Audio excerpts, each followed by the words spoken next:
Rejoignez dès à présent la grande famille des abonnés de votre chaîne Sika TV sur les réseaux sociaux. Sika TV, le vrai visage de l'actualité en Afrique, est en direct et en replay sur YouTube. Abonnez-vous et cliquez sur la cloche de notification pour ne rien rater. Nous sommes également présents sur Facebook et sur Twitter.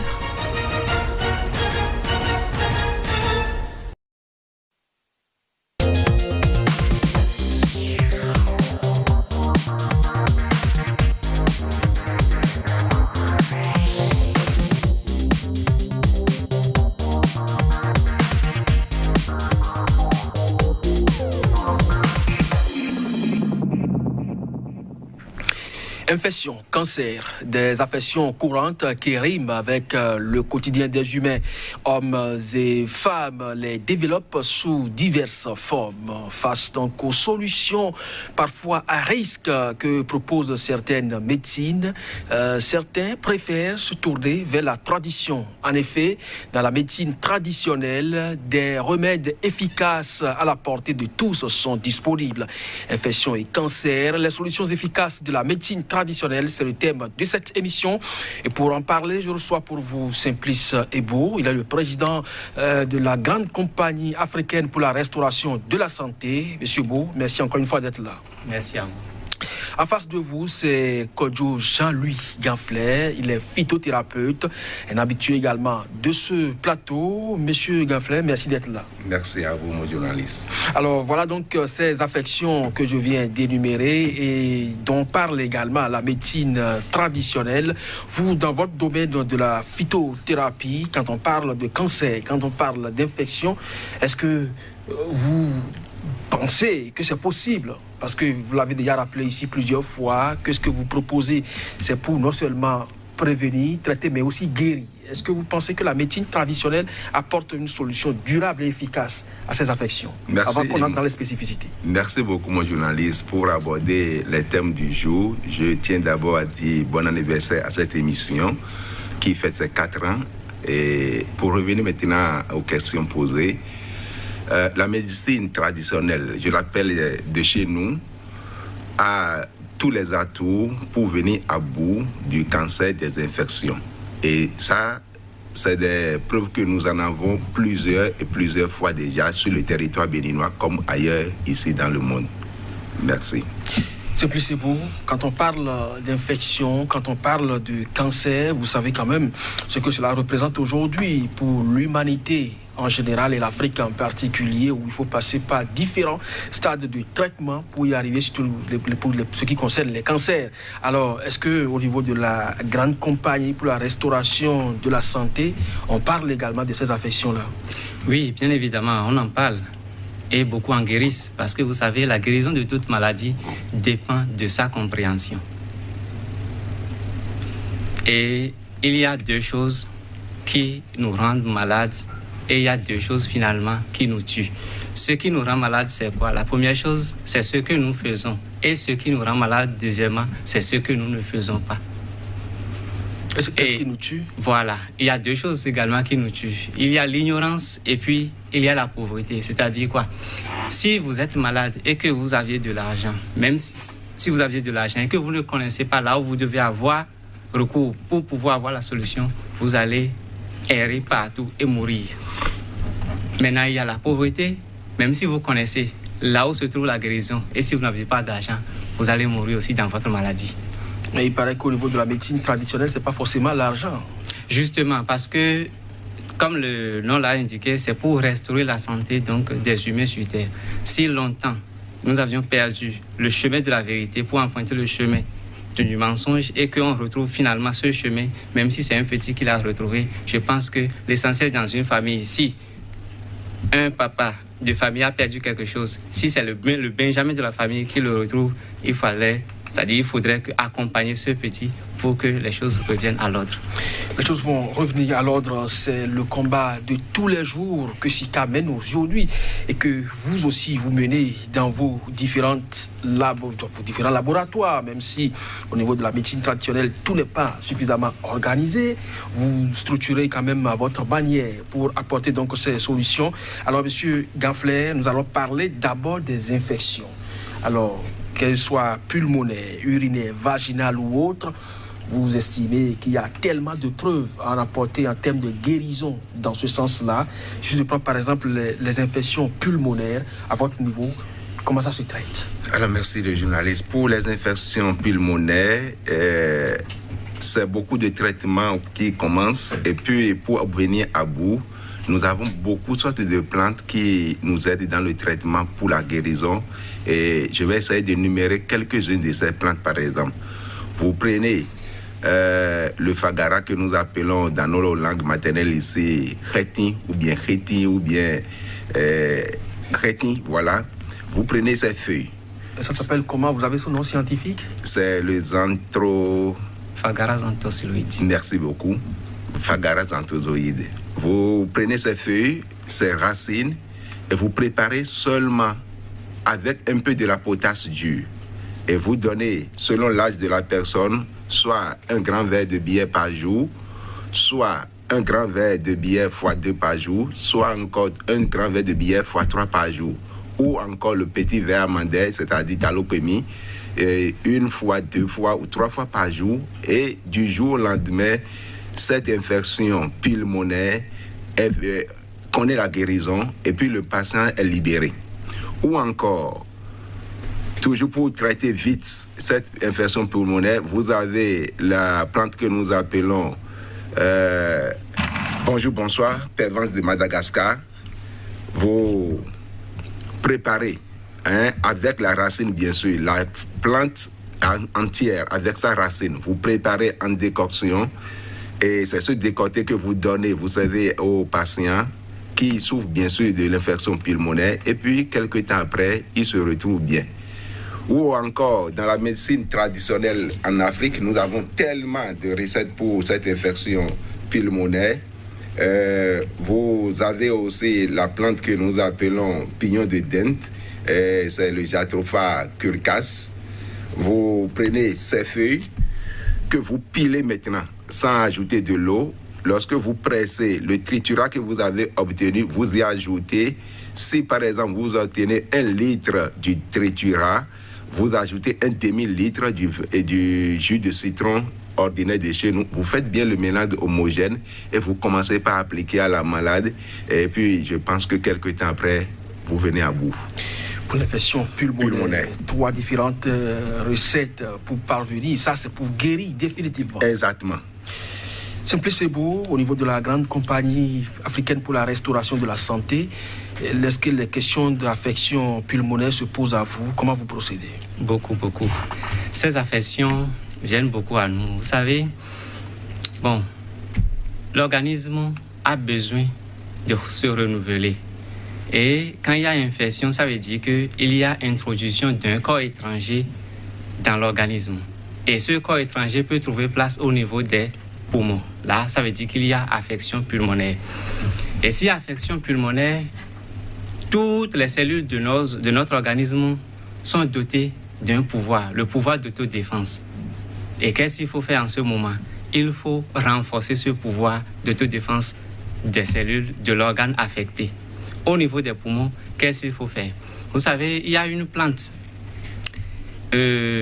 Mon ami a déjà parlé il a déjà donné 3 recettes. Oui. Moi, je ne vais plus reprendre les mêmes recettes. Je vais donner une recette très simple. Si affection pulmonaire, vous prenez clou de girofle que vous mélangez à... Il y a une plante qu'on appelle, habituellement, faux quinquiliba. Oui. C'est-à-dire, son nom scientifique, c'est Cassia occidentalis. On prépare les deux. Il y a une feuille qu'on appelle amoma. Oui. Voilà. Donc, Calotropis procera. Donc, on prend ces 3 ingrédients, on prépare et on commence par boire. La personne va constater que des dégagements, c'est-à-dire des excrétions vont commencer par se faire au niveau de ses poumons et, sous forme de crachat, les corps étrangers vont commencer par sortir. Et petit à petit jusqu'à ce qu'ils guérissent. Sinon, en réalité, quand il y a tout, par exemple, c'est une maladie bienfaisante. Donc, on ne doit pas la stopper. Il faut continuer jusqu'à ce que la toux sorte. Merci. Alors, quand on quitte les poumons, on descend un peu vers le bas de l'organe humain. On a les appareils de reproduction et la plupart du temps, les infections urinaires et vaginales et beaucoup d'autres, les IST également sont là.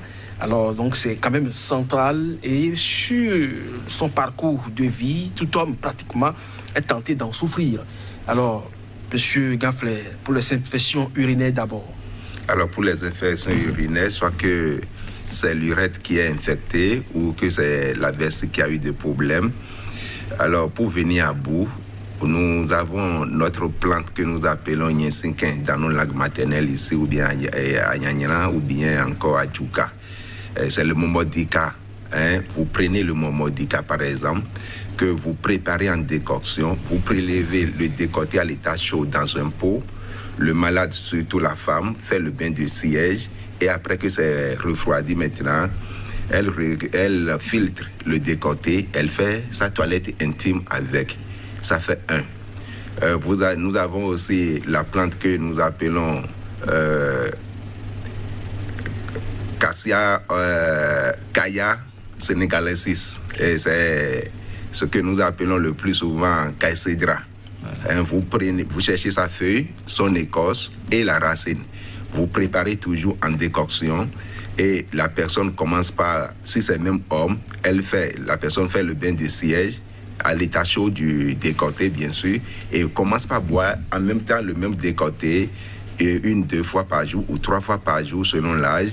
Et en même temps que le bain de siège est fini, le décoté est refroidi, la personne, soit homme, il prend maintenant le décoté pour laver son pénis, ou si c'est la femme pour laver son vagin, la toilette intime, et continue à boire, et quelques temps après, c'est fini, c'est éliminé. Ou encore l'autre plante que nous appelons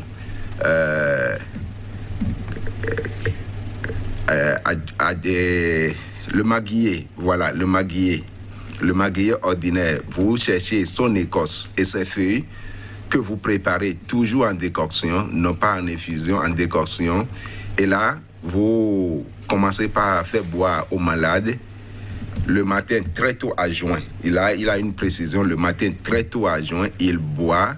Et à midi, avant le manger, il boit encore. Et le soir, vers 18h, il continue de boire. Et quelques temps après, ça ira très bien aussi. Ou encore, nous avons notre plante que j'appelle la plante mère aussi, Chayoué, c'est ossimum. Vous cherchez ça en quantité, que vous pilez, vous séchez en l'ombre pour rendre finalement ce pilat en poudre. Et c'est cette poudre maintenant que vous donnez avec du jus de citron ou dans de l'eau citronnée, une cuillerée à café le matin, une cuillerée à café le soir, et puis vous venez à bout de l'infection urinaire, soit pour l'homme, soit pour la femme. Merci. Alors, quand vous proposez toutes ces solutions, c'est quand même bien, mais il n'y a que des organismes qui ne supportent pas, à jeun par exemple, certaines formes de liquide. Vous pensez que les rejets qui s'en suivront sont sans effet? Évidemment, tous les organismes ne répondent pas de la même manière. Il faut maintenant observer le cas qui est venu devant vous, lui poser des questions pour savoir comment fonctionne son organisme. Et là, quand vous commencez le traitement, est-ce qu'il lui est facile de boire à juin, vous le saurez. Et quand il n'est pas facile à lui de boire aussi à juin, vous le saurez. Et ensuite, vous saurez qu'est-ce qu'il faut lui proposer. S'il faut d'abord manger petitement quelque chose avant de boire, et là, ça peut aller aussi. Mais sans connaître l'organisme, vous ne pouvez pas lui administrer ce qui lui est bien convenable. Merci. Alors, Simplicibou, à votre niveau, les infections vaginales et urinaires, vous en parlez aussi? Bien sûr. Alors, quelles sont les méthodes que vous proposez, si vous êtes d'accord avec ce que M. Gaflet a déjà énuméré? Bien, je suis d'accord avec lui, effectivement. Toutes ces recettes peuvent venir à bout donc, de ces infections urinaires et vaginales. Mais je vais donner une recette ici, très simple à réaliser. Vous connaissez l'eau de mer. L'eau de mer, c'est une eau qui arrive à bout des maladies, des infections urinaires et vaginales. De façon générale? De façon générale. Donc, on prend l'eau de mer et on fait chauffer l'eau de mer là jusqu'à ce que ça soit réduit donc de moitié. C'est-à-dire si vous avez mis 2 litres au départ, il faudrait qu'après chauffage, vous ayez 1 litre. Et ça, si c'est un adulte ou bien une adulte, elle va commencer par prendre un grand verre matin, midi et soir. 2 jours, 3 jours après, la personne va constater l'évolution et continuer jusqu'à ce qu'il soit totalement guéri. Maintenant, il y a des infections vaginales qui sont contractées peut-être au cours des rapports sexuels. Et si ces infections qui sont contractées au cours des rapports sexuels donnent de la chaleur, c'est-à-dire des inflammations, ça veut dire que la fièvre, c'est-à-dire augmente chez l'individu, ou bien l'individu donc a de la fièvre, qu'est-ce qu'il faut faire? Avec l'eau de mer, on ne pourra pas y arriver. Il faut procéder autrement. Sinon, vous savez, 3 personnes peuvent être en train de bailler. On ne peut pas trouver ou bien donner à ces 3 personnes la même potion pour qu'elles soient totalement guéries.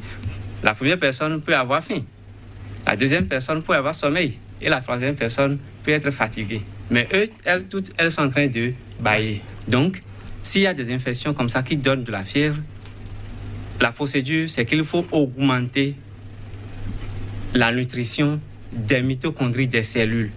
Parce que quand il y a une infection et que l'infection est entrée dans la cellule, toute cellule, même si la cellule a 200 mitochondries, c'est-à-dire les centres d'énergie de production de l'énergie, les centres donc, qui produisent, les organites qui produisent de l'énergie dans la cellule augmente ces mitochondries jusqu'à avoir au moins 300, 400. Et des fois, des mitochondries sortent de la cellule vers l'extérieur de la cellule, toujours pour combattre l'infection. Donc, la fièvre, à des moments donnés, qui est un symptôme des infections, peut nous guider à traiter l'individu. Alors, quand au niveau de la médecine moderne, par exemple, pour les infections, il faut quand même utiliser des antibiotiques. Toutes ces plantes que vous évoquez en termes de traitement, même l'eau de mer, est-ce que vous pensez qu'elles contiennent des antibiotiques? Bien. Chez nous, on ne parle pas d'antibiotiques, on parle de probiotiques. Vous savez pourquoi? Antibiotiques, ça veut dire contre la vie. On ne peut pas faire la guerre sur un terrain sans détruire le terrain. C'est ça qui fait que quand les gens utilisent des antibiotiques, ils vont constater que la personne qu'ils sont en train de traiter va commencer par avoir de l'anémie. Donc nous conseillons, si vous voulez traiter quelqu'un avec de l'antibiotique, il faut en même temps associer des produits qui vont aider l'organisme à produire beaucoup de sang. Sinon, si c'est antibiotique seul, ça ne pourra pas marcher. L'eau de mer n'est pas antibiotique, mais c'est un probiotique. Probiotique, Gaflé Kodjou, la même question à vous, les questions d'antibiotiques, parce que les infections, c'est les bactéries, les stéthoscopes et autres, surtout quand on parle des IST. Donc, pour arriver à bout de ces bactéries aussi résistantes, il faut des antibiotiques. Mais tout ce que vous avez énuméré, est-ce qu'il y a des plantes qui contiennent ces substances-là? Évidemment, oui. Par exemple, quand je prends mon modica, charantia, c'est une plante qui a toutes les vertus, ses vertus, et qui vient à bout de beaucoup de sortes d'infections urinaires, vaginales, quels que soient les degrés. Alors, quand, par exemple, j'ai évoqué le maguier et son écorce, en même temps, comme Simplice l'a dit tantôt, c'est pour venir en aide à l'organisme du côté du sang. En même temps, lorsque vous traitez, il faut ajuster ces choses pour que l'organisme ne soit pas affaibli. Et quand l'organisme n'est pas affaibli, le système immunitaire prend la défense et puis tout est joué à base de ce que nous faisons comme traitement par nos plantes. Donc il n'y a pas de midi à 14 heures de chercher pour dire quoi que ce soit. Nos plantes ont beaucoup de vertus et quand on joue sur ces vertus, on vient à bout de ces maladies, de ces infections. Alors, cela dit, on va descendre, parlant donc, on a fini peut-être avec le stade des infections, et on va aller vers les cancers. Ils sont de multiples ordres, ça se retrouve au niveau de la peau, au niveau de la prostate, là, spécifiquement pour les hommes, au niveau de l'utérus pour les femmes, mais tout le monde partage l'estomac, et là, on en développe également des cancers, paraît-il. Alors, quand je prends par exemple la peau, la surface déjà, les cancers de la peau, Monsieur Beau Simplice, oui. Est-ce que vous en connaissez? Est-ce que vous proposez aussi des solutions à ce niveau? Oui. Le cancer de la peau. Cancer de la peau. Par exemple, si quelqu'un a un cancer de la peau, donc il va commencer par sentir déjà des démangeaisons au niveau de la peau qui vont commencer par durcir, c'est-à-dire les parties vont commencer par se sécher et commencer par durcir. Donc déjà, il y a début, je vais dire, de formation des tumeurs à ce niveau. Bon, il y a une maladie qu'on appelle syndrome de Kaposi. Ça, on rencontre ça souvent chez les séropositifs, VIH, ceux qui souffrent donc du sida. Oui, là, on ne va pas confondre ça là avec le cancer de la peau. Okay. Pour bien diagnostiquer le cancer de la peau, je pense que ça va se faire beaucoup mieux à l'hôpital pour qu'il n'y ait pas confusion. Maintenant, s'il y a cancer de la peau, il y a un produit que nous devons boire et un autre produit que nous devons passer sur la peau. Et l'individu va retrouver sa santé. Vous savez, cancer, c'est quoi? De façon générale, quand on parle de cancer, ça veut dire que des cellules qui ont perdu des électrons sont en train de se multiplier anarchiquement, c'est-à-dire sans contrôle. Donc, il faut leur apporter des électrons. Pour normaliser. Et lorsque ces cellules vont retrouver leurs électrons perdus ou bien des électrons perdus, elles vont devenir normales et entrer maintenant dans la phase d'apoptose, c'est-à-dire leur mort programmée, la mort naturelle qui est programmée pour les cellules. Mais si elles perdent des électrons, elles n'arrivent plus à ce stade d'apoptose, alors elles se multiplient anarchiquement. Ça. Alors, la solution dont vous parlez, c'est à base de quoi? C'est à base des plantes. Et quelles sont ces plantes-là? Bon, avant de parler des plantes, il y a quelque chose que je voulais notifier. Oui. Le livre le plus lu aujourd'hui au monde, je pense que c'est la Bible. Sinon, il y a certains qui sont encore réticents par rapport à l'usage des plantes. Mais quand on rentre dans Ézéchiel 47, verset 12, Dieu nous dit à ce niveau que quand nous sommes malades, de nous guérir avec des plantes, c'est-à-dire des feuilles, des arbres, et quand nous avions faim, de manger les fruits de ces arbres-là. Si nous parlons du cancer, je vais donner une recette ici très efficace. Ça, je donne ça gratuitement à tout le monde. Que ce soit cancer de sein, cancer de gorge, cancer de bouche, cancer, n'importe quel type de cancer. Il faut seulement 3 plantes. En tout cas, c'est avec 3 plantes que moi je le fais. Il y a feuilles fraîches de manguier. Et ce manguier doit être manguier non greffé, c'est-à-dire manguier naturel. Donc, feuilles fraîches de manguier. Il y a les feuilles de Cassia occidentalis, c'est-à-dire Phoquinqueliba. Et il y a les feuilles. La 3e feuille, c'est Hysope. Voilà. Ce qu'on appelle, le nom scientifique, c'est... bon, je vais me rappeler de ça tout à l'heure. Donc, on prend ces 3 feuilles, on prépare et la personne va commencer par boire. Boire, tout comme si on lui a dit de boire pour prendre de l'argent. Donc, il doit boire suffisamment. Quand il commence par boire ça, il va voir que le cancer va commencer à diminuer, les tumeurs vont disparaître. Et ce cancer, s'il boit la tisane sur au moins 2 semaines, 3 semaines, il va voir que ce serait totalement fini, même si le cancer avait évolué en temps pour aller attaquer d'autres organes. Et il va attendre 5 ans, le cancer-là ne va plus revenir. Vous pensez que cette plante-là apporte beaucoup plus l'électron qui manquait à ces cellules-là? Justement. Alors, monsieur Gaflet, les cancers, qu'elles soient de la peau, prostate, utérus et estomac, monsieur Beau pense qu'avec sa recette qu'il vient de donner, on peut venir à bout de ces cancers. Il les a expliqués, c'est la multiplication anarchique des cellules qui n'ont plus de contrôle du fait qu'elles ont perdu des électrons qui les canalisaient. Alors, quand je prends par exemple le cancer de la peau, est-ce que vous en traitez aussi? Beaucoup de fois.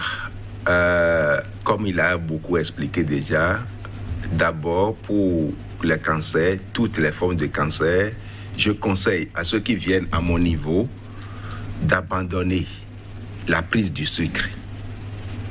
Le sucre, soit le sucre roux, soit le sucre blanc, eh bien toutes les formes de sucre, je l'ai dit, arrêtez d'abord. Ça a quel rapport?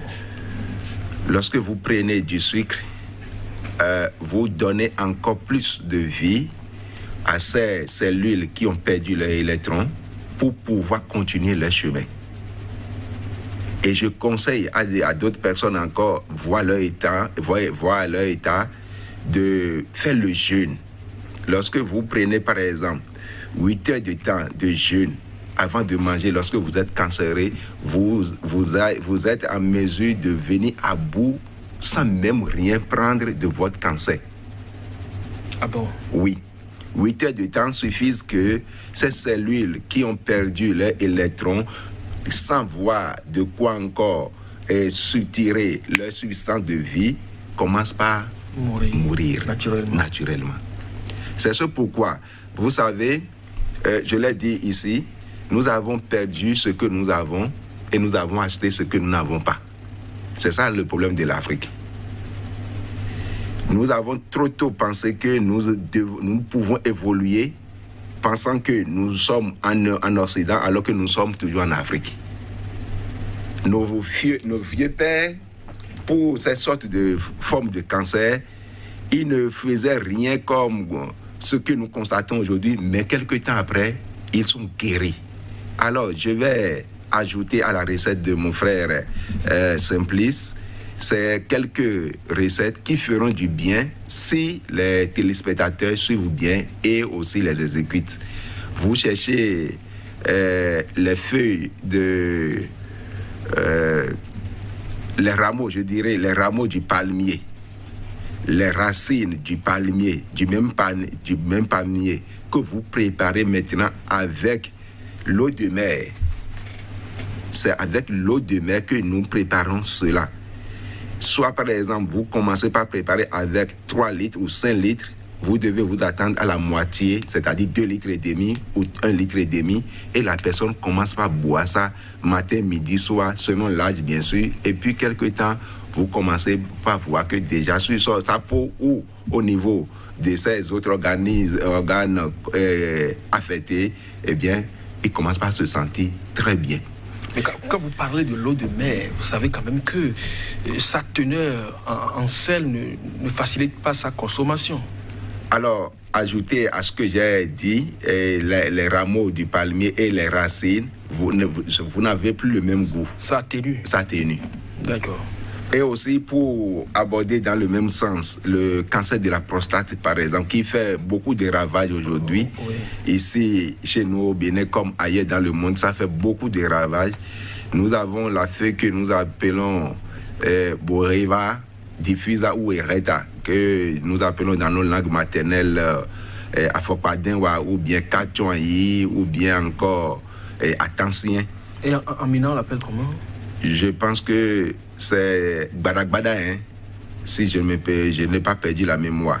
Alors, si vous prenez cette feuille avec sa racine, vous préparez en décoction et la personne qui souffre du cancer de la prostate commence par boire, quelques temps après, il est libéré. Cette personne est libérée totalement de cette maladie de cancer de prostate. Tout va dans l'organisme à l'état normal dans peu de temps.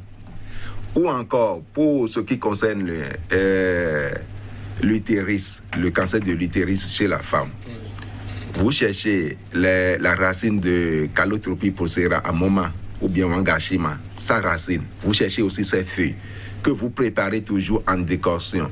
La femme prend le décoté à l'état chaud dans un pot, fait le bain de siège avec, hein, et se couvre bien pour que la chaleur puisse bien aller. Et lorsque le décoté s'est refroidi maintenant, elle prend le décoté, elle filtre et puis fait sa toilette intime. Elle répète ça 2 fois par jour et quelques temps après, des fois même ça n'atteint pas 1 mois pour d'autres organismes. Ça là, j'ai expérimenté pour beaucoup de femmes déjà ici au Bénin comme ailleurs et c'est le bon résultat. Merci. Mais pourquoi le même traitement pour les hommes?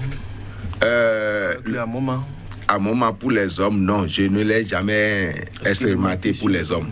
J'ai toujours expérimenté ce que j'ai donné et d'autres encore.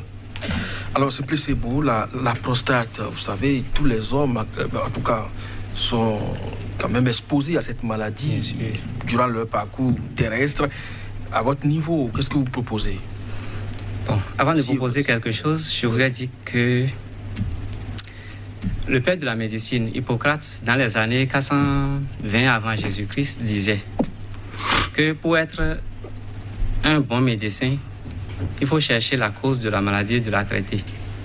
Et pour être un meilleur médecin, il faut chercher la cause de la cause de la maladie et de la traiter. Mais pour être un authentique médecin, il faut chercher la cause de la cause de la cause de la maladie et la traiter. Et bien évidemment, il y a un adage chez nous qui dit que si vous tombez et que votre marchandise est versée par terre, ne regardez pas là où la marchandise est versée, mais il faut regarder plutôt là où vous avez trébuché. C'est-à-dire quoi? Qu'est-ce qui a causé ce cancer, ou bien, je vais dire, cette prostatite ou cancer donc de prostate? Bon, ce qu'il faut faire, tout simplement ce qu'il faut faire, vous allez prendre, il a déjà donné une recette que je vais compléter. Ouais. Et anobé rouge, là, ce que vous aviez donné, c'est-à-dire les plantes dont on va chercher les racines. Avec les feuilles. Oui. Donc, il faut ajouter du miel. Vous ajoutez du miel et vous ajoutez aussi, il y a une plante qu'on appelle ehoma. Ouais. Bon, nous on appelle ça ehoma en langue adjabé. Ouais. Voilà. Je connais. Ça a des épines comme ça au niveau de chaque feuille. Voilà. On prend ça. C'est-à-dire, c'est cette plante que nos mamans utilisent pour faire diminuer la grosseur du nombril des enfants, des bébés. Voilà, on utilise ça et la personne va voir que son cancer de prostate va commencer par diminuer, c'est-à-dire jusqu'à finir totalement. Merci. Donc c'est la seule recette que vous proposez, vous oui, complétez je complète, à ce qu'il a dit. Et maintenant pour la femme, c'est la même chose que vous utilisez ou... Pour la femme, cancer du col de l'utérus. Oui. Bon, là, ils vont trouver, lorsqu'ils seront à l'hôpital, on va trouver peut-être des papillomavirus à ce niveau. Mais ces papillomavirus-là existent toujours là. Et ce n'est pas ça qui a causé le cancer de l'utérus chez la femme. Donc, inutile de lutter contre ce cancer et ce papillomavirus. Sinon, si vous déposez par exemple ici une goutte de miel et que vous attendez 5 minutes, 10 minutes, voire 1 heure plus tard, vous allez voir que des mouches et des fourmis vont venir. Maintenant, si vous êtes là à tuer les mouches et les fourmis qui sont venues prendre du miel, vous allez toujours rester là. C'est-à-dire, c'est tout comme si vous mettez de l'eau dans un panier et ce serait un travail quotidien. Alors que ce qu'il fallait faire, c'est de prendre un chiffon et d'effacer seulement le miel et tout ce que ce miel a attiré va disparaître. Donc, au niveau du cancer du col de l'utérus, ce que j'ai donné tout à l'heure comme recette, avec les 3 feuilles que je vais rappeler, il y a feuilles de hysope africaine, bien sûr. Oui. Il y a feuilles de manguier, feuilles fraîches, bien sûr. Et feuilles de cassia occidentalis, c'est-à-dire le faux quinqueliba, là. Si on commence par utiliser ça sur une longue période, ça peut aller de 1 mois à 2 mois. Ça dépend de l'étape du cancer. Si ça saigne déjà, alors ça va prendre plus de temps. Ce cancer du col de l'utérus va disparaître. Avec cette recette-là? Avec cette recette-là. Alors, il y a ce cancer que vous avez évité, je ne sais pas exprès, monsieur Ganfler, le cancer de l'estomac. Je ne sais pas si c'est ce que nous désignons communément par l'ulcère. Mais de toutes les façons, il y a que cette forme-là existe et ça ronge également certaines franges de la population. Merci beaucoup. Pour le cancer de l'estomac, je n'aime pas trop rentrer en détail. Pourquoi? Parce que trop vouloir parler, on parle mal comme on le dit. Pour venir à bout, c'est très simple. Vous cherchez de clous de girofle. Vous cherchez également le rameau du palmier, à huile bien sûr. Vous cherchez la feuille que nous appelons Chayue et Ocimum americanum. Vous cherchez les 3 sortes là et vous préparez en décoction.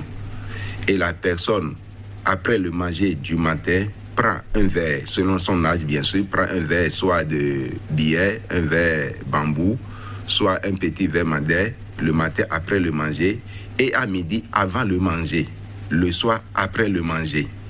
Et quelques temps après, c'est la satisfaction à son niveau. Ou encore, vous cherchez maintenant les feuilles de momodica, que vous pilez avec de l'ail, avec du clou de girofle, avec également le pédirecum que nous appelons les Zélopia Ethiopia. Voilà.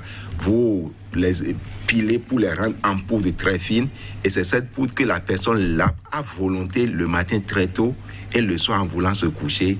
Et le cancer de l'estomac, comme bien énuméré, vous venez à bout. Et puis la personne se sent très à l'aise lorsque elle mange, lorsqu'elle fait quoi que ce soit. Il n'y a plus de malaise à son niveau. Alors, c'est ça, vos propositions à vous. Ben, dites-nous, c'est plus c'est beau, vous qui cherchez des causes de ces affections-là, le cancer de l'estomac est à confondre avec l'ulcère? Non. C'est quoi la différence? C'est deux choses différentes. Bon, si nous prenons les ulcères, on peut avoir juste l'ulcère parce qu'on a pris sur une longue période des AINS, c'est-à-dire les anti-inflammatoires non stéroïdiens. Et ces AINS vont faire quoi? L'estomac secrète une substance, bon, deux substances en réalité. Il y a HL, acide chlorhydrique, et puis une autre substance pour contrer cet acide-là.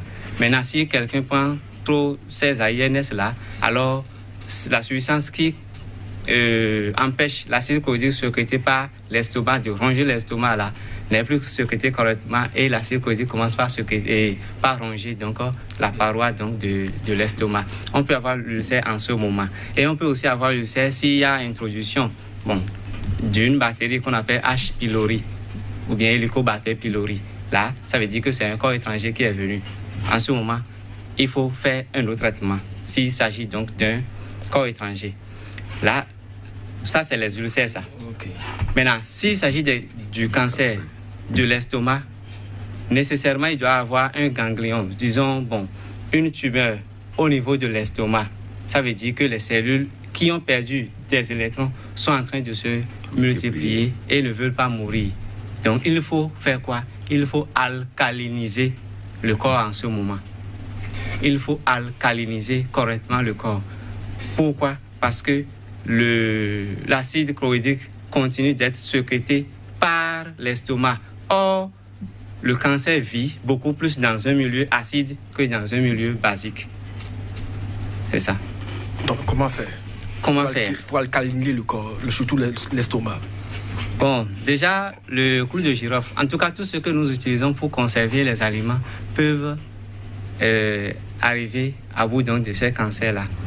Il y a le clou de girofle. Ça a beaucoup de ions H+. Le pH est élevé. Il y a le citron. Le citron mûr, bien sûr. Tout fruit mûr devient alcalin. Donc le citron mûr, même s'il a un goût acide.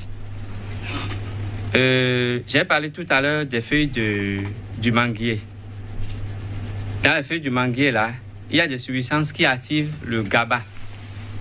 Donc, l'individu qui commence par avoir du cancer de l'estomac et qui commence par prendre les feuilles du manguier va commencer par agir, c'est-à-dire l'action serait beaucoup plus rapide. Donc il peut utiliser ces trois recettes-là, ces trois éléments-là, ensemble, comme il peut les utiliser séparés. Mais ensemble, c'est beaucoup mieux.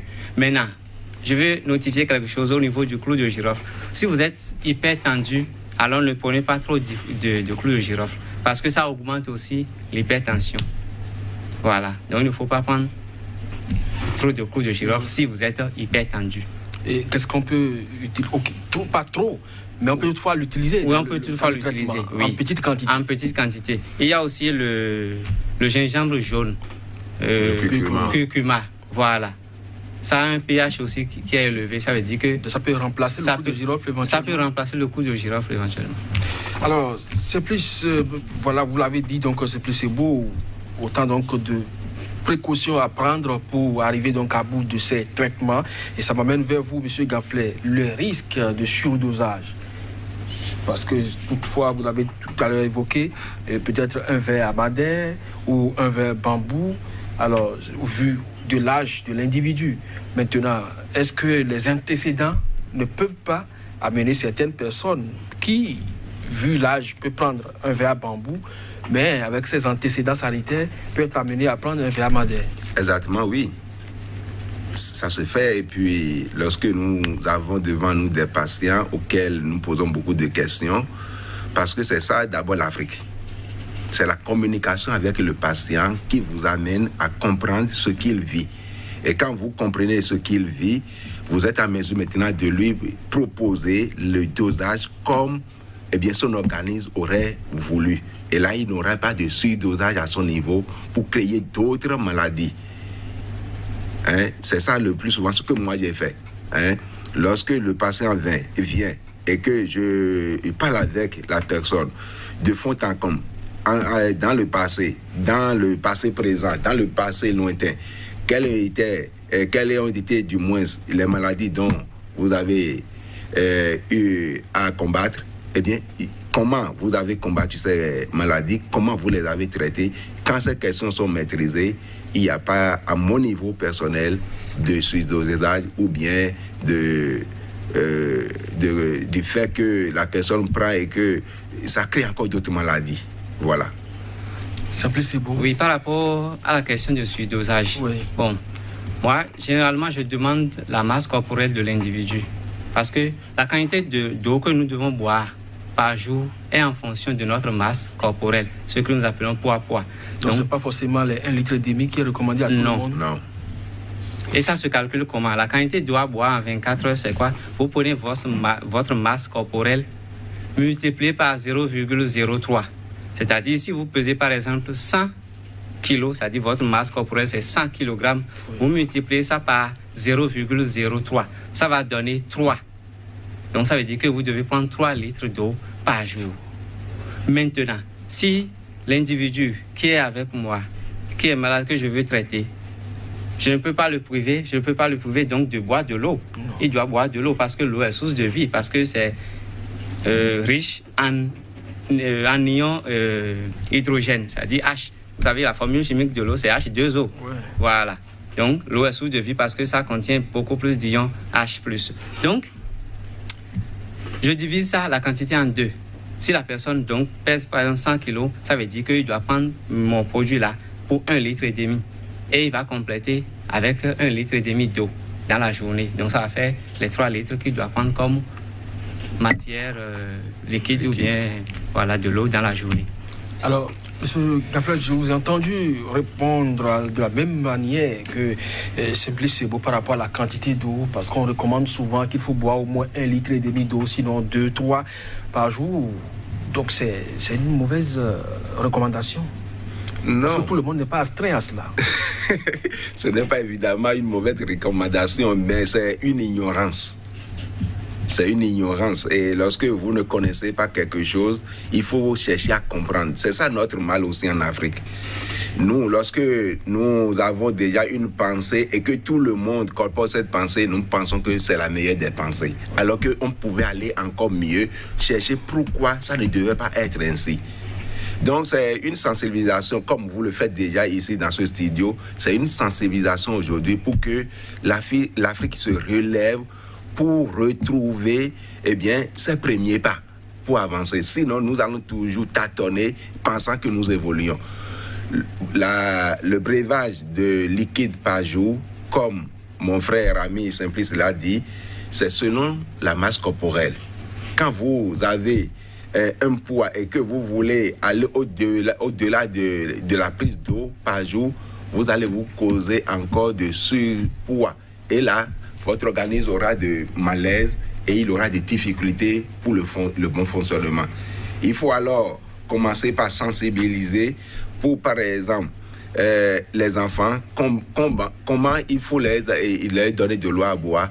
Il faut commencer par enseigner ces choses. Et aujourd'hui, ça fait mal où on nous enseigne le plus souvent que après la naissance, il faut attendre 6 mois, voire 8 mois pour d'autres avant de commencer par boire.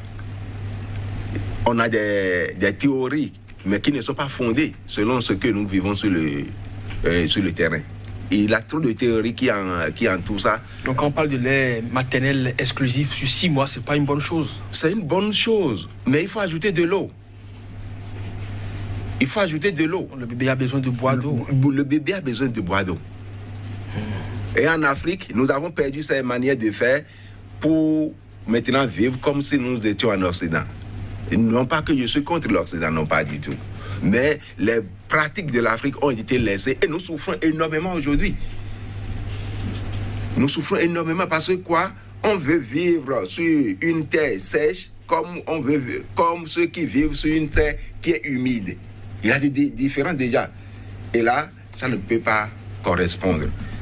Il faut la prise de l'eau à modération pour les enfants qui sont nés. Moi, j'en fais toujours, mes enfants, quand ils sortent de l'hôpital, c'est pour ne plus se retourner à l'hôpital.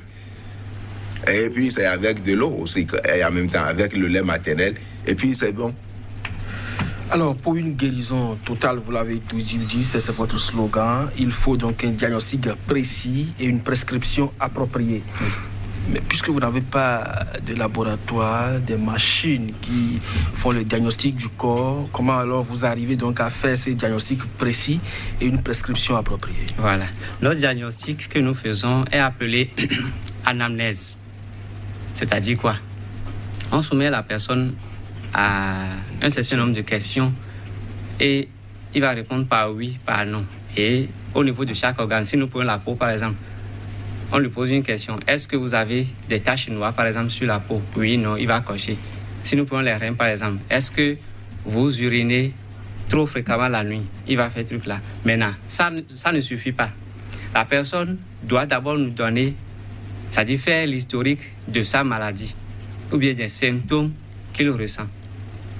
Et si la personne, dans le passé, avait eu à faire des consultations à l'hôpital, lui a fait des examens, il nous montre ces examens et nous allons voir comment la chose a évolué, qu'est-ce qui a été trouvé et aujourd'hui l'étape à laquelle la personne est avant de lui proposer maintenant ce que nous on a à lui proposer. Maintenant, je pense que j'ai répondu à votre question. Oui. Voilà, je voudrais aborder un cas, c'est-à-dire une situation, un problème par rapport au fait qu'on dit qu'il ne faut pas donner de l'eau au bébé, au nouveau-né avant 6 mois. C'est vrai, bon, ils disent ça parce que avant 6 mois, l'immunité n'est pas encore établie, n'est pas encore en place totalement. Donc, il faut attendre 6 mois pour que l'immunité de l'enfant puisse s'asseoir, c'est-à-dire se former totalement. Mais l'eau, tout le monde en a besoin. Même lorsque l'enfant était dans le ventre, il en avait besoin. Qu'est-ce qu'il faut faire en ce moment? Nos aïeux faisaient quelque chose. On traitait l'eau là. Parce que le tube digestif dans lequel se trouve l'immunité, je vais dire 80% de l'immunité se trouve dans le tube digestif de l'enfant, d'un bébé, n'est pas encore solide pour pouvoir résister à certaines affections ou bien infections ou agents infectieux. C'est pourquoi on dit de ne pas donner de l'eau. Mais avec de l'eau traitée, ça peut aller. Comment traiter ça? L'eau là, de façon simple.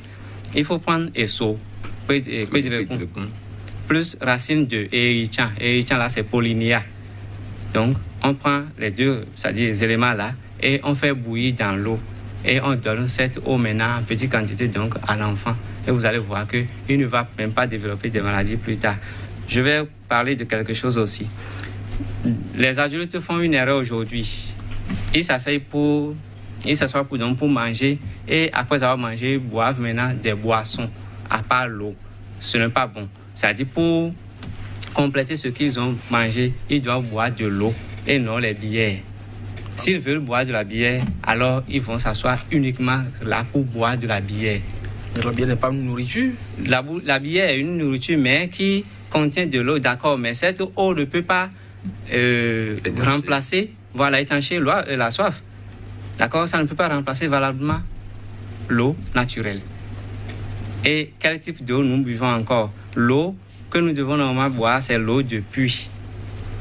Parce que l'eau là a traversé beaucoup de couches. Donc, elle est pure en réalité. Ou bien, elle est minérale, beaucoup plus, mais naturellement. Si les puits ne sont pas couverts... Voilà, là, ça fait question donc d'hygiène. Donc, il faut nécessairement que les puits soient couverts. Et autre chose, le puits doit être profond de moins de 35 mètres. Il faut être sûr de la qualité minérale de l'eau. Et troisième aspect, c'est que le puits doit être distant de la morgue d'au moins 500 mètres. C'est-à-dire qu'on ne doit pas avoir un puits à côté d'une morgue. Non. Sinon, le formol qu'on utilise à la morgue, là, c'est une substance qui s'infiltre rapidement dans le sous-sol. Donc, ça peut affecter ou bien infecter la nappe. Et donc, alors, Monsieur Gaflet, je vous ai vu tout à l'heure sourire parce que j'ai demandé s'il n'est pas bien, comme il le défendait, d'associer la bière après le repas. C'est quand même le quotidien des hommes aujourd'hui. Et c'est ce que nous vivons et qui nous amène sur le terrain de beaucoup de maladies. Vous trouvez que c'est dangereux aussi? Vraiment dangereux. Donc vous ne prenez pas la bière juste après le repas, même si c'est une bière chaude? Moi, je prends la bière chaude, mais pas juste après le repas. J'attends un bon moment avant de prendre de bière après le repas. Pourquoi? Parce qu'aujourd'hui, vous constaterez avec beaucoup de jeunes des maladies comme l'obésité, comme le diabète, la tension, qui a gagné le terrain aujourd'hui. Quand vous suivez, vous les questionnez par rapport à l'alimentation, vous êtes sur le terrain de ce que j'ai mangé, ou bien je mange, je prends ci et je prends ça. Ou encore des liqueurs qui sont vendus sur le marché aujourd'hui, où on fait la publicité à outrance de ces liqueurs, alors que ces liqueurs contiennent des substances qui sont nuisibles à la santé humaine. Donc, ce n'est pas conseillé, même naturellement. Dieu n'a pas voulu créer les choses en créant la boisson comme nous le pensons dans la prise des bières, des liqueurs. Non, Dieu a créé l'eau pour que l'organisme puisse s'en servir pour son bon fonctionnement. Et depuis lors, moi j'ai terminé avec des liqueurs. Je n'en prends plus, je n'en prendrai plus. Là-dessus. Je prends mon petit sorabi de chez moi, le pur, l'original. Je prends un peu aussi à modération. Je n'en prends pas trop. Parce que je sais que c'est le déhan. Ça vient du palmier. Et c'est le pur. Ce n'est pas pour faire la publicité ici. Simplice Ebo, vous aviez dit la toute dernière fois que vous êtes sur ce plateau que l'on peut vivre sans tomber malade. Bien sûr. Et voilà, il se trouve que ces cancers, ces infections se retrouvent quand même dans le quotidien des hommes. Est-ce que vous pensez, au-delà de ces traitements que vous préconisez, qu'on peut vivre d'une certaine manière pour ne pas souffrir de ces infections, de ces cancers? Oui, là, je vais donner 21 astuces. La première chose, c'est qu'il faut éviter l'excès en tout. L'excès en tout, il faut éviter ça si vous voulez vivre sans tomber malade. Deuxième chose, c'est que si vous mangez, que vous constatez que ce que vous avez mangé a pris du temps avant d'être digéré dans votre organisme, juste après ça, il faut pouvoir faire quoi? Il faut prendre du charbon, un peu de charbon de bois. Vous mangez et vous buvez là-dessus. Si vous buvez là-dessus, ça va sortir correctement 2 jours après ou bien 3 jours après. Parce que le charbon capte les gaz. Plus un aliment dure dans l'organisme, plus ça produit de gaz. Et c'est ces gaz qui peuvent remonter maintenant au niveau du cerveau pour que vous ayez mal de tête. Donc si vous prenez du charbon là, vous allez voir que les gaz qui remonteraient là ne vont plus remonter et vous allez chigner facilement. Maintenant, si vous avez les maux de tête, charbon plus ail, c'est-à-dire vous prenez une gousse d'ail, vous enlevez la robe, vous mangez, vous ajoutez un morceau de charbon. Vous mangez, vous buvez de l'eau là-dessus, vous allez voir que l'ail, c'est un vasodilatateur. Et le charbon, c'est un capteur donc de gaz. Alors, les gaz qui remontaient au niveau du cerveau pour que vous ayez les maux de tête là, les gaz là seront absorbés et ça va cesser. Troisième chose, il faut manger si et seulement si vous aviez faim. Il faut manger si et seulement si vous avez faim. Il ne faut pas manger parce que la nourriture est disponible. Autre chose, c'est qu'il faut pardonner. Il faut pardonner, c'est-à-dire que quand quelqu'un vous offense, il faut le pardonner. Sinon, si vous ne pardonnez pas, vous allez, c'est-à-dire créer des maladies, c'est-à-dire des pertes d'électrons au niveau de vos cellules. Donc la rancune n'est pas une bonne chose. Autre chose, il faut rire dans une journée, là, du matin jusqu'au soir, il faut rire au moins pendant 1 minute, c'est-à-dire le temps de votre rire durant toute la journée là, doit faire au moins 1 minute. Bon, vous pouvez faire ça d'un seul coup, comme vous pouvez aussi étendre ça sur toute la journée. Autre chose, il faut manger du cure-dent. Le cure-dent, ça contient du calcium et du fer. Le cure-dent naturel à l'eau. Il y a d'autres cure-dents qui sont sur le terrain maintenant. Je ne parle pas de ces cure-dents, je parle de à l'eau. Autre chose, évitez de manger le riz le matin parce que ça ne contient pas de la vitamine C. Il faut démarrer toujours la journée avec de la vitamine C. Et un riz que vous aviez préparé, ça a déjà fait 4 heures de temps, n'est plus consommable. Autre chose, pour se laver, il faut d'abord verser l'eau. Si vous êtes sous la douche, il faut verser d'abord l'eau sur le pied gauche avant de l'envoyer sur le pied droit. Et puis après, maintenant, sur la tête et commencez par vous laver. Je ne demande pas de commencer par se laver avec l'éponge au niveau à partir des pieds. Non. C'est-à-dire qu'il faut d'abord verser l'eau là sur le pied gauche et après pied droit et vous commencez par la suite. Et pas vous laver au niveau de la tête. Autre chose. Pourquoi c'est bon de le faire? Oui, c'est bon de le faire parce que tous nos organes ont leur correspondant, leur terminaison au niveau des pieds, des plantes des pieds. si vous envoyez l'eau sur d'abord les pieds, surtout au niveau du côté gauche, c'est que vous aviez informé le système parasympathique et systématique à faire quoi? À informer le cerveau pour dire qu'il y a telle température qui veut venir. Donc, il ne faut pas faire trop de décharge électrique. Voilà. Sinon, quelqu'un, par exemple, qui est épileptique, si on lui envoie directement de l'eau sur la tête, il peut tomber. Comme quelqu'un qui souffre de l'hypertension, si on lui envoie directement de l'eau sur la tête, il peut aussi faire hémiplégie. Donc, il faut commencer par le pied. Autre chose, programmez-vous à faire des bains de vapeur. Bains de vapeur, c'est ça que j'appelle la fois passée sauna africain. C'est-à-dire, il faut faire une infusion, c'est-à-dire une décoction, rester nu au-dessus de ça pour que les gaz là, donc, puissent rentrer dans vos narines, dans votre bouche, tout. Vous pouvez faire ça tous les mois ou bien tous les 2 mois. Autre chose, il faut vous programmer à prendre au moins, dans une journée, quelque chose qui est amer. Ou, si vous ne pouvez pas faire ça, au moins dans chaque week-end, il faut prendre quelque chose qui est amer sur 2 jours. Autre chose à faire, c'est que vous êtes en costume veste là maintenant. Si vous commencez par avoir chaud, il ne faut pas allumer le climatiseur. Ce qu'il faut faire, c'est qu'il faut enlever maintenant la veste et la faire remplacer par autre habit souple, pouvant capter donc de l'oxygène naturel. Autre chose à faire, dans tout ce que vous allez manger ou boire, il faut mettre de la potasse.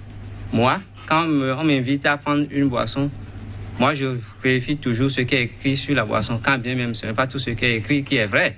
Mais il y a des boissons quand même que moi je préfère donc, au détriment d'autres. Et pourquoi la potasse?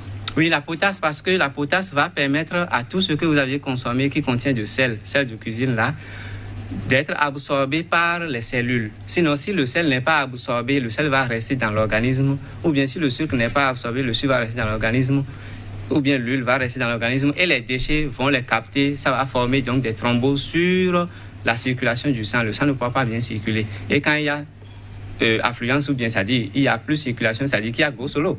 Donc quand il y a go solo, vous savez ce que se passe. Voilà. Donc, autre chose, activité sportive après les repas du soir. Donc, il faut faire une activité sportive après les repas du soir pour que la sueur puisse sortir. Et ça va faire brûler aussi les graisses, ça va faire brûler les énergies non utilisées depuis le matin. Évitez de regarder ou d'entendre tout événement stressant pendant que vous êtes en train de manger. Parce que ce que vous mangez aussi a de la mémoire. Ça a de l'eau et l'eau a de la mémoire. Parce qu'on peut parler sur l'eau et donner ça à quelqu'un, il va boire et il va trouver guérison. Donc tout ce que nous mangeons, si nous avons une autre impression, c'est-à-dire une idée stressante, ça va affecter la nourriture et c'est cette nourriture qui va affecter alors nos cellules. Et les cellules vont dysfonctionner. Et j'ai souvent conseillé quelque chose. Dans les hôpitaux, normalement, on ne devait pas avoir des photos des organes malades. Parce que ce que nous voyons aussi peut nous rendre malades. Or, quand on rentre dans les hôpitaux aujourd'hui, je vois on met photos des organes malades et photos d'organes sains. Non, il faut mettre seulement les photos d'organes sains. Sinon, si la personne regarde trop ce qui est malade, déjà c'est qu'au niveau de son organe qui correspond à ça, il va avoir des problèmes. Oui, ça c'est la loi d'attraction. Autre chose, il ne faut pas regarder sur une feuille blanche pendant la journée, sous une lumière. C'est-à-dire quoi? Si vous voulez rester, c'est-à-dire si c'est dans la journée, il ne faut pas allumer la lumière, surtout qu'on ne devait pas utiliser les ampoules blanches. On devait utiliser l'ampoule rouge, c'est-à-dire qui fait sortir donc de la lumière rouge, qui donne de la chaleur. Bon, malheureusement, ces ampoules rouges-là consomment plus. Il faut éviter de vous faire réveiller pendant que vous êtes en train de dormir. Quand on est en train de dormir, on ne doit pas réveiller l'individu parce que son organisme est entré dans un processus. Si vous stoppez ça, vous suspendez ça, ce n'est pas bon. L'individu, quand il va finir de dormir, il va se réveiller. Autre chose, par rapport à la quantité d'eau, j'ai déjà parlé de ça. Oui. Voilà. Et quelque chose de très important, c'est que le nombre de fois qu'on doit déféquer par jour, c'est très important. Je ne me pose pas la parole, je vais finir. C'est-à-dire quoi? Vous devez déféquer le nombre de fois que vous avez mangé plus 1. C'est-à-dire quoi? Si vous aviez mangé dans une journée 3 fois, il faut déféquer 4 fois. La première fois, c'est entre 5 heures et 7 heures et 2 heures de temps à 3 heures de temps, après chaque repas, vous devez déféquer parce que pendant ce temps-là, c'est que la nourriture est déjà transformée. Ce qui doit rentrer dans le sang est déjà rentré et ce qui doit sortir, vous devez le faire sortir. Merci. Alors, vous l'avez suivi, M. Ganfley. Est-ce que vous êtes en phase? Vous pensez que c'est normal, tout ce qu'il a dit? C'est normal tout ce qu'il a dit. Seulement que je voudrais revenir sur un point d'abord. Hippocrate n'est pas le père de la médecine. Je reviendrai sur cela ici, si le Seigneur le permet, dans les jours qui viendront. Alors, ce qu'il a préconisé comme conseil, c'est très bon. Très bon. Et quand vous mettez ces choses en pratique, vous serez en bonne santé. Et surtout, supprimer la prise d'huile en outrance, le sucre supprimé, le sel supprimé. Prenez avec modération ces choses aussi. Et je pense que les infections, les cancers, vous les direz au revoir. Au revoir donc également à vous, chers téléspectateurs. C'est la fin de cette émission. Merci donc à vous, Simplice Ebo, président de la grande compagnie africaine pour la restauration de la santé. Merci également à vous, Kodjo Jean-Louis Ganfley. Vous êtes phytothérapeute. À chacun, à tous. Merci de nous avoir suivis. C'était votre émission ici, ailleurs, consacrée au cancer et infections. À bientôt pour d'autres sujets.